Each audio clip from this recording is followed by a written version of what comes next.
Hello guys, welcome to Mamta Lessons. Today we will learn about the relation between the zeros and coefficient of the polynomial. चलिए start करते हैं. The zeros of a polynomial are closely connected to its coefficients. जो polynomial की zeros और coefficient होते हैं वो आपस में बहुत ही क्लोजली कनेक्टेड होते हैं. कैसे होते हैं वो हम अभी करेंगे. जैसे सबसे पहले हम आते हैं अपनी क्वाड्रेटिक इक्वेशन पे. हमें पता है हमारी क्वाड्रेटिक इक्वेशन की जो जनरल इक्वेशन होती है वो क्या होती है, a x square plus b x plus c, जहाँ पे ए हमारा नॉट इक्वल टू ज़ीरो होगा. मैंने पहले भी बताया था अगर आपका ए ज़ीरो बन गया तो आपकी जो ये कंप्लीट टर्म है ये ज़ीरो हो जाएगी और फिर ये आपकी क्वाड्रेटिक इक्वेशन रहेगी ही नहीं. तो इसीलिए ए का नॉट इक्वल टू होना हमेशा बहुत ज़रूरी है. यहाँ पे अब जो जीरोज़ और कोफिशिएंट के बीच में हमें रिलेशन बताना है. देखिए, सम ऑफ इट्स जीरोज़, हम क्वाड्रेटिक इक्वेशन के ऊपर बात कर रहे हैं. तो क्वाड्रेटिक इक्वेशन में जो सम होगा ज़ीरोज़ का वो किसके इक्वल होगा. मान लीजिए क्वाड्रेटिक इक्वेशन के लिए हमने जो ज़ीरोज़ ली वो हमने अल्फ़ा और बीटा ली. तो अब अल्फ़ा और बीटा जब हमने ज़ीरोज़ ली है तो यहाँ पे सम ऑफ इट्स ज़ीरोज़ यानी कि alpha plus beta is equals to minus coefficient of x by में कोफिशिएंट ऑफ एक्स स्क्वायर. अब इस इक्वेशन के अंदर आपके पास कोफिशिएंट ऑफ एक्स क्या है, विच इज़ बी, बाय में कोफिशिएंट ऑफ एक्स स्क्वायर क्या है आपके पास, ए, तो बाय बी बाय ए. और यहाँ पे आगे साइन किस चीज़ का है, माइनस, तो यहाँ क्या लग जाएगा, माइनस. तो आपकी जो ज़ीरोज़ का सम होगा वो कोफिशिएंट ऑफ एक्स बाय में कोफिशिएंट ऑफ एक्स स्क्वायर के इक्वल होगा और आगे माइनस साइन लग जाएगा. लेकिन अब हम अगर बात करें प्रोडक्ट ऑफ ज़ीरोज़, तो प्रोडक्ट ऑफ ज़ीरोज़ हम क्वाड्रेटिक इक्वेशन की ज़ीरोज़ को क्या लेके चले थे, अल्फ़ा बीटा, यानी कि alpha into beta is equals to constant term by में कोफिशिएंट ऑफ एक्स स्क्वायर. अगर हम जनरल इक्वेशन के केस में देखें तो हमारे पास इस इक्वेशन के अंदर कांस्टेंट टर्म क्या है, सी. तो यानी कि सी बाय में कोफिशिएंट ऑफ एक्स स्क्वायर क्या है आपके पास, coefficient of x square which is a. तो सी बाय ए आपकी प्रोडक्ट ऑफ ज़ीरोज़ हो जाएगा. तो ये हमारा क्वाड्रेटिक इक्वेशन के केस में था कि सम ऑफ ज़ीरोज़ क्या बनेगा, प्रोडक्ट ऑफ ज़ीरोज़ क्या बनेगा. जैसे हम एक एग्जांपल लेते हैं. हमने यहाँ एक एग्जांपल लिया, F x is equals to 6x square minus x minus 2. आपने 9th क्लास में किसी भी क्वाड्रेटिक इक्वेशन को फैक्टर करना तो सीखा होगा. तो चलिए सबसे पहले हम इसके फैक्टर, अगर आपने सीखा नहीं भी है तो हम उसके फैक्टर करने अभी सिखा देंगे आपको, तो आप अभी साथ में सीख लीजिए. जैसे यहाँ पे जो भी आपका एक्स स्क्वायर का कोफिशिएंट है ये विच इज़ 6 और कांस्टेंट टर्म क्या है आपके पास 2.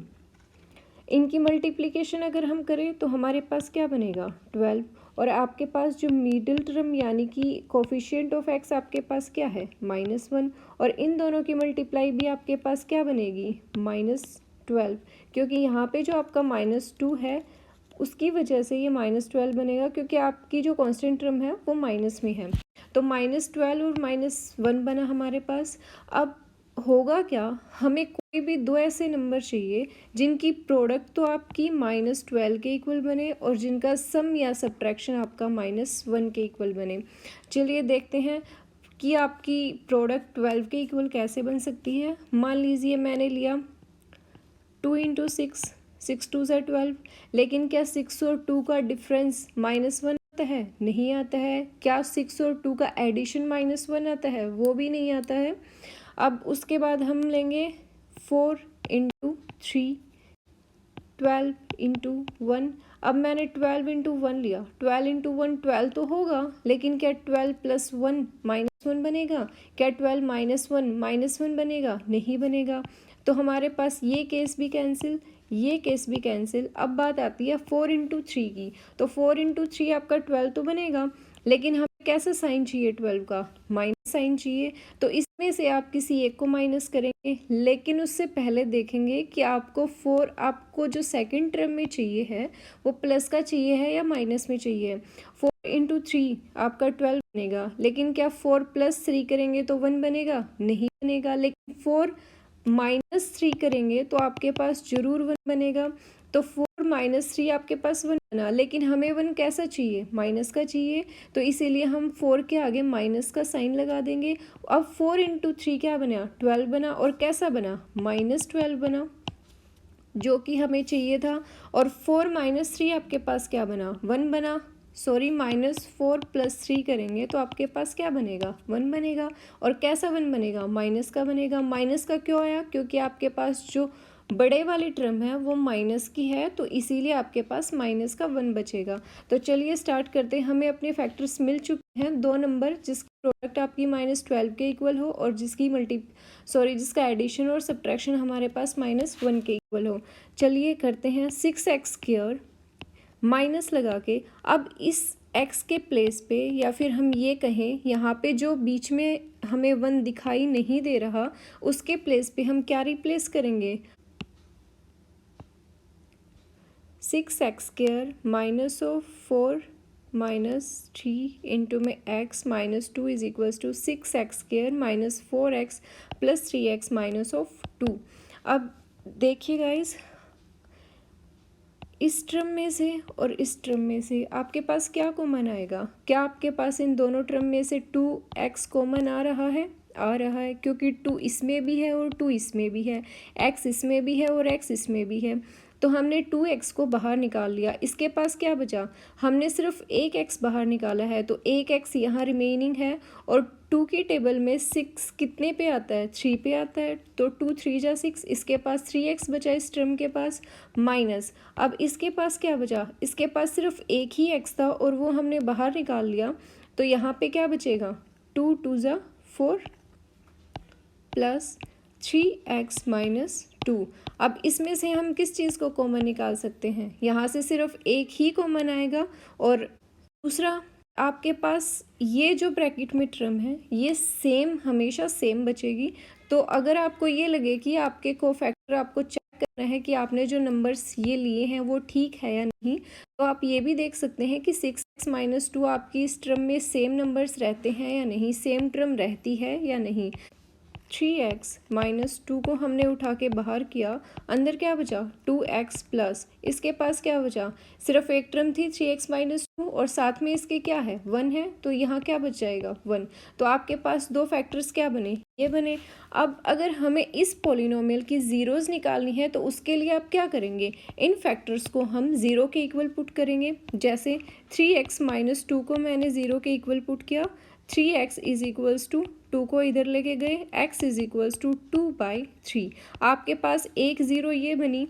दूसरा, हम इस फैक्टर को 0 के इक्वल पुट करेंगे, 2x + 1 is equals to 0, 2x is equals to -1 and x is equals to -1/2। दूसरी 0 आपके पास क्या बनी, x इज इक्वल्स टू 1/2। चलिए अब हम आपको वेरीफाई करके दिखाते हैं जो हमने यहाँ लिखा था, sum of its zeros and product of its zeros, यानी कि ज़ीरोज़ और कोफिशिएंट के बीच में आपका रिलेशन क्या है, वो हम इस एग्जांपल की हेल्प से आपको प्रूव करके दिखाते हैं। जैसे यहाँ पे मेरी ज़ीरोज़ क्या बनी, x इज इक्वल्स टू, एक साथ लिख लेते हैं इनको बच्चों, x is equals to 2/3 and -1/2। आपके पास ये कोई भी दो ज़ीरोज़ हैं। अब हम इनका सम करेंगे। हमने इनका सम किया, 2/3 प्लस -1/2, सम किया 2/3 प्लस -1/2, तो 2/3 -1/2 बनेगा, प्लस ब्रैकेट के बाहर है और ब्रैकेट के अंदर माइनस है, दोनों की मल्टीप्लाई करेंगे तो वो माइनस हो जाएगा। -1/2 किया, सॉरी, हमने यहाँ पे क्या बन जाएगा, 6, और 4 -3 इज इक्वल्स टू 1/6। अब हम वेरीफाई करेंगे, कहाँ से, इससे वेरीफाई करेंगे। यहाँ क्या है, कोफिशिएंट ऑफ x बाय में कोफिशिएंट ऑफ x²। चलिए हमारे पॉलिनोमियल पे चलते हैं। क्या था, 6x² -(x -2), ये क्या लिखा है, कोफिशिएंट ऑफ x, या फिर आप यहाँ से देख सकते हैं क्या लिखा है मैंने, -(b/a). अब इस टर्म के अंदर -b क्या है, ये आपका -1 चलेगा, -1 यहाँ लिखा मैंने, और नीचे क्या है, बाई में a को, यानी कि कोफिशिएंट ऑफ x², यानी कि बाई में 6। अब देखो गाइज, यहाँ पे आपका आगे साइन भी माइनस का था, तो यहाँ मैंने माइनस का साइन लगाया, जो हमारा रहता है -(-1/6 इज इक्वल्स टू 1/6। तो समझ में आया, हमारा जो सम ऑफ इट्स जीरोस था, जब हमने ज़ीरोज़ निकाल के सम किया तो वो भी हमारा 1/6 आया, लेकिन जब हमने कोफिशिएंट्स के थ्रू अपनी टर्म को देखा जो हमने यहाँ किया है तो वो भी हमारा 1/6 आया। इसका मतलब हमारा जो क्वेश्चन है वो ठीक है और हमने रिलेशन को आपको अच्छे से वेरीफाई करा दिया। इसकी ज़ीरोज़ के केस में, प्रोडक्ट ऑफ इट्स जीरोज़ के केस में आप खुद ट्राई करना, आपका सोल्व हो जाएगा। आगे हमने लिखा है कि अगर अल्फ़ा और beta are the zeros of a quadratic polynomial f(x), then the polynomial f(x) is given by f of x is equals to k। जहाँ पे आपका ये k है, ये कोई भी कांस्टेंट टर्म है, कोई भी रैंडमली कांस्टेंट हो सकता है, bracket x square minus of alpha plus beta into x plus alpha beta. यहाँ पे आपकी जो अल्फ़ा बीटा है वो ज़ीरोज़ हैं, ये आपका सम ऑफ ज़ीरोज़ है और ये आपका प्रोडक्ट ऑफ ज़ीरोज़ है। जैसे हमने एक एग्जांपल लिया, √2 आपका सम ऑफ ज़ीरोज़ गिवन है और 1/3 आपका प्रोडक्ट ऑफ ज़ीरोज़ गिवन है। तो सोल्व करते हैं। मान लीजिए हमें इन दोनों की हेल्प से एक क्वाड्रेटिक इक्वेशन निकालनी है।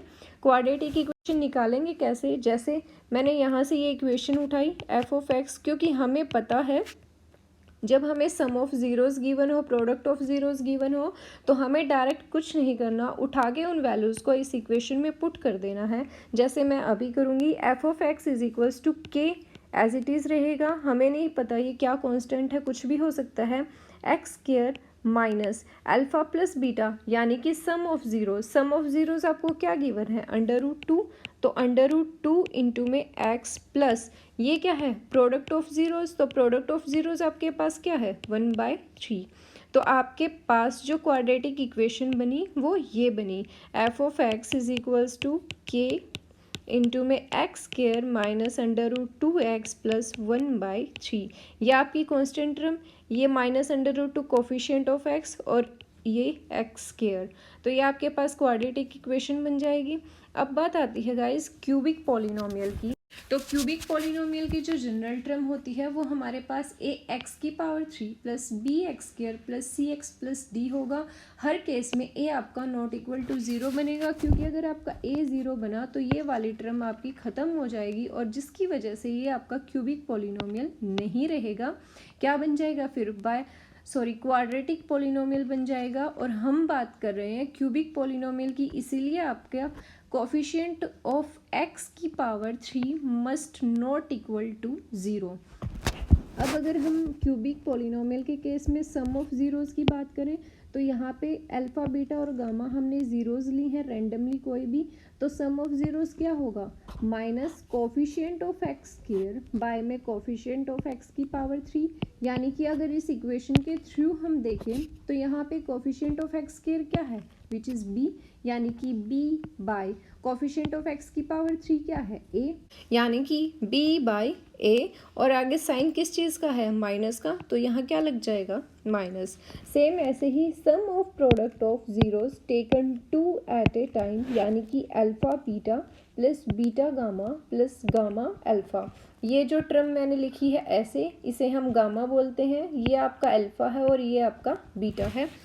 तो कोफिशिएंट ऑफ x बाय में कोफिशिएंट ऑफ x³, यहाँ पे क्या बन जाएगा? कोफिशिएंट ऑफ x आपकी इक्वेशन में क्या है? Coefficient of x which is c। तो हमने यहाँ पे पुट किया c बाय में कोफिशिएंट ऑफ x³ क्या बनेगा? a। तो आपकी जो sum of product of zeros taken 2 at a time वो क्या बन जाएगा? c/a।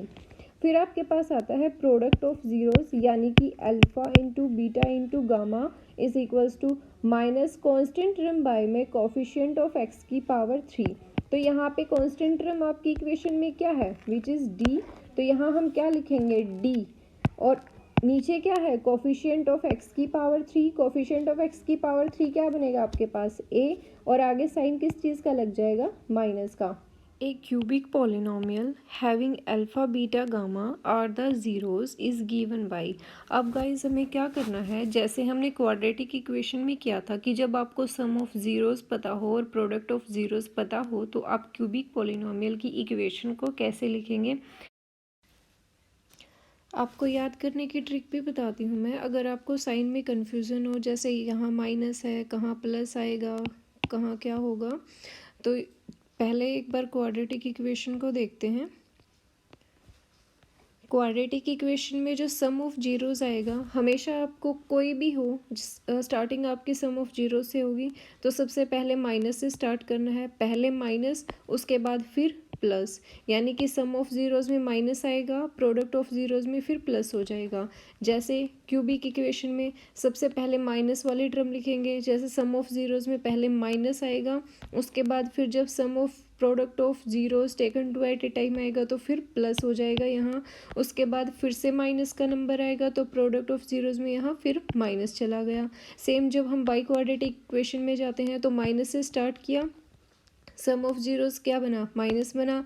फिर जब two at a time taken किए तो फिर उसके बाद यहाँ क्या बनेगा, यहाँ प्लस बन जाएगा। उसके बाद फिर सम ऑफ प्रोडक्ट ऑफ थ्री जब एक ही टाइम पे टेकन किए जाएंगे तो फिर से माइनस हो गया, और लास्ट में जब प्रोडक्ट की बारी आई तो फिर से प्लस हो गया।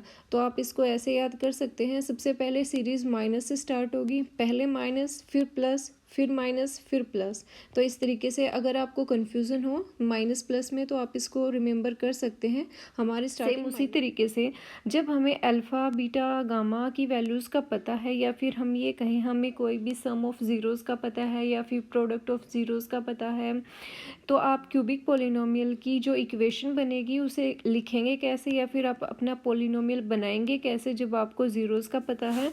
तो f x is equals to k, same यहाँ पे कोई भी कांस्टेंट टर्म है, इंटू एक्स की power 3 minus of alpha plus beta plus gamma into x square, यानी कि sum of zeros into x square plus alpha beta plus beta gamma plus gamma alpha into में x minus of alpha beta and gamma, यानी कि product of zeros, जहाँ पे के आपका कोई भी नॉन ज़ीरो रियल नंबर है या फिर कोई भी कांस्टेंट हम कहें।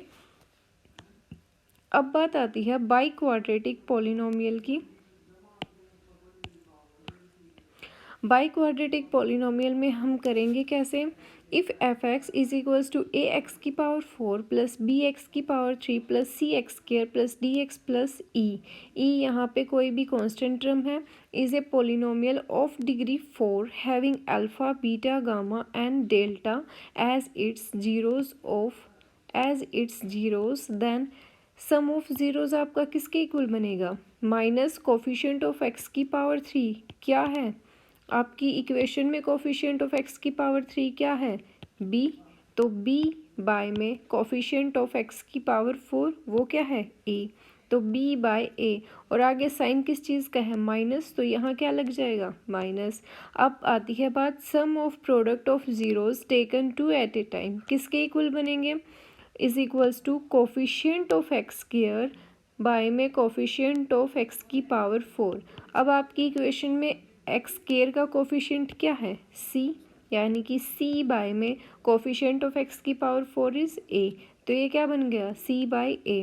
अब बात आती है sum of product of zeros taken 3 at a time is equals to minus, यानी कि माइनस कोफिशिएंट ऑफ एक्स आपका क्या है d, तो यहाँ पे हम क्या पुट करेंगे d बाय में कोफिशिएंट ऑफ एक्स की पावर 4 यानी कि a, तो minus of d by a। अब आती है बात product of zeros alpha into beta into gamma into delta is equals to constant term आपकी क्या थी इक्वेशन में e, जैसा कि आप देख सकते हैं विच इज़ e, और नीचे क्या था कोफिशिएंट ऑफ एक्स की पावर 4 वो आपका क्या बनेगा a, तो e बाय a आपका प्रोडक्ट ऑफ ज़ीरोज़ हो जाएगा। अब बात आती है गाइस डिवीज़न एल्गोरिथम की, कि डिवीज़न एल्गोरिथम आपका है क्या, dividend is equals to quotient into divisor plus remainder. अब यहाँ पे हमने एक छोटी सी डेफिनेशन कहें या फिर एक छोटा सा नोट डाला है, अगर एफ एक्स और जी एक्स आपके पास कोई भी दो पोलिनोमियल हैं जहाँ पे जी एक्स आपका ज़ीरो के इक्वल नहीं है, then we can always find a polynomial q x and r x such that f x is equals to q x dot g x plus r x. ये r x आपका remainder है और ये ये Q x आपके पास यहाँ पे quotient है, और एफ एक्स और जी एक्स आपके पास कोई भी दो पॉलिनोमियल है। अभी बात आती है इस आर एक्स की डिग्री की। आर एक्स जो होगा वो या तो ज़ीरो के इक्वल होगा या फिर जो डिग्री होगी आर एक्स की वो हमेशा लेस देन होगी जी एक्स से। ये हम एक एग्जाम्पल के थ्रू करेंगे, आपको सोल्व करके दिखाते हैं। अगर आर एक्स हुआ ज़ीरो तो आपका जो पॉलिनोमियल होगा जी एक्स वो फैक्टर हो जाएगा किसका, एफ एक्स का। देखिए मान लीजिए हमने कोई पॉलिनोमियल एफ एक्स लिया, एक्स की power 3 minus 3x square plus 3x minus 2 और जी एक्स हमने यहाँ पे लिया x माइनस 2। अब हमें जी एक्स से एफ एक्स को क्या करना है, डिवाइड करना है। एक्स की power 3 minus 3x square plus 3x minus of 2 divide करते हैं। अगर बच्चों किसी को डिवाइड करना नहीं आता है तो वो यहाँ पे डिवाइड करना भी सीख सकता है। यहाँ पे हमारा क्या है, x की पावर कितनी है, 1 है, और यहाँ x की पावर कितनी है, फर्स्ट टर्म की 3 है। तो हमें अपनी इस x की पावर हमारी 3 होनी चाहिए। हम इस x को किससे मल्टीप्लाई कि हमारे पास x की पावर 3 बन जाए, एक्स स्क्वायर से। जब आप इस x को इस एक्स स्क्वायर के साथ मल्टीप्लाई करेंगे तो आपके पास क्या बन जाएगा, x की पावर 3। सेम जब इस माइनस 2 को एक्स स्क्वायर से मल्टीप्लाई करेंगे तो क्या बन जाएगा, माइनस 2x स्क्वायर। अब साइन चेंज करेंगे, हम डिवीज़न में साइन चेंज करते हैं। यहाँ पे हमने साइन चेंज किया, यहाँ क्या बन जाएगा, minus x square plus 3x minus of 2। अब यहाँ माइनस एक्स स्क्वायर क्यों बचा, क्योंकि ये प्लस के 2x स्क्वायर है और ये माइनस के 3x स्क्वायर थे। तो ये माइनस का 3 वाली टर्म आपकी बड़ी है, सॉरी 3 वाली टर्म बड़ी है और वो माइनस की है, तो इसीलिए हमारे पास माइनस के एक्स स्क्वायर बचेंगे। अब यहाँ कितनी पावर है, 1, और यहाँ कितनी पावर है, 2। तो आपको x से इस ऐसे टर्म से मल्टीप्लाई करना पड़ेगा कि आपके पास x स्क्वायर बन जाए। तो अगर आप x को एक और x से मल्टीप्लाई करेंगे तो क्या हो जाएगा, x की पावर 2 हो जाएगा। तो यानी कि हमें यहाँ क्या लिखना है, x लिखना है। अब बात आती है साइन। यहाँ पे कैसा साइन है, माइनस है, और यहाँ पे जब आप x को x के साथ मल्टीप्लाई करेंगे तो कैसा साइन आएगा, प्लस आएगा। तो इसीलिए यहाँ पे हमने लिखा माइनस ऑफ एक्स। अब इस कंप्लीट टर्म की मल्टीप्लाई हम इस माइनस एक्स के साथ करेंगे तो क्या बन जाएगा, माइनस एक्स स्क्वायर माइनस 2 की मल्टीप्लाई माइनस एक्स के साथ करेंगे तो क्या हो जाएगा, प्लस 2x। साइन चेंज करेंगे हम इनके, ये कैंसिल हुआ, ये क्या बना, x माइनस 2। अब जो सेम टर्म यहाँ है वही सेम टर्म यहाँ है, तो यानी कि अब ये किस पे जाएगा, प्लस 1 पे। x माइनस 2 बाय में यहाँ क्या बच गया, 0। ये 0 हो गया। साइन चेंज करेंगे, ये माइनस ये प्लस, x माइनस एक्स ये कैंसिल हुई, माइनस 2 प्लस का 2 ये भी कैंसिल हुआ, और लास्ट में हमारे पास क्या बना, 0। यानी कि फ्रेंड्स जो x माइनस 2 है, जो x माइनस 2 बनेगा आपका वो f of x is equals to this polynomial का क्या बनेगा, फैक्टर बनेगा।